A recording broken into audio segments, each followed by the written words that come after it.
În trecut alegeam becul în funcție de putere, adică de wați, și ne dam bine seama cam cât de puternică va fi lumina acestea, fie că e 60 de wați sau 100 de wați becul tradițional. Dar, odată montate, se activa și regula. Ai intrat, ai conectat, ai ieșit, ai deconectat. Și e logic, deoarece wații indică consumul și nici de cum eficiența acestea. Mai multă lumină cu un consum mai redus. Se poate oare? Să știi că, datorită tehnologiilor cu LED, acest lucru este posibil. Cum? Simplu, alegem becurile care au mai mulți lumeni. Lumeni reprezintă eficiența unei surse de iluminat. Mai simplu spus, lumenii măsoară cantitatea de lumină emisă de un bec sau un corp de iluminat.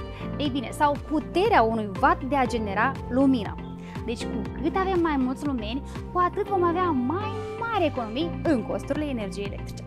Tehnologia cu LED evoluează în permanență și acum avem surse cu LED care reușesc să producă mai multă lumină dintr-un watt, de circa 80 până la 160 de lumeni pe watt, față de becurile incandescente, circa 12 lumeni pe watt.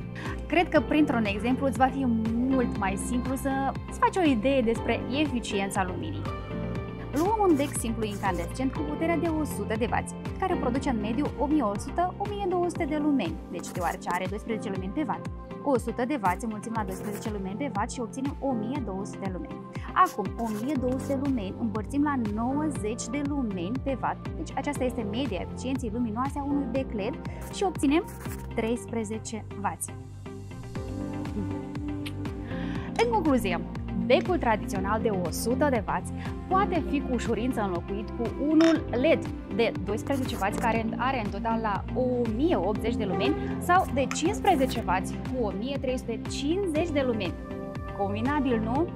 Deci ai aceeași cantitate de lumină, dar cu un consum mult mai mic.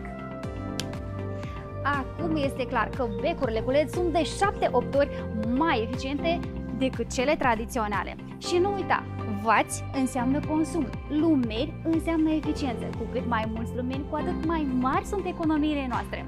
Eu totuși sper că te-am convins să treci la LED, iar data viitoare îți voi arata cum real poți să economisești la factura pentru energia electrică folosind becurile cu LED.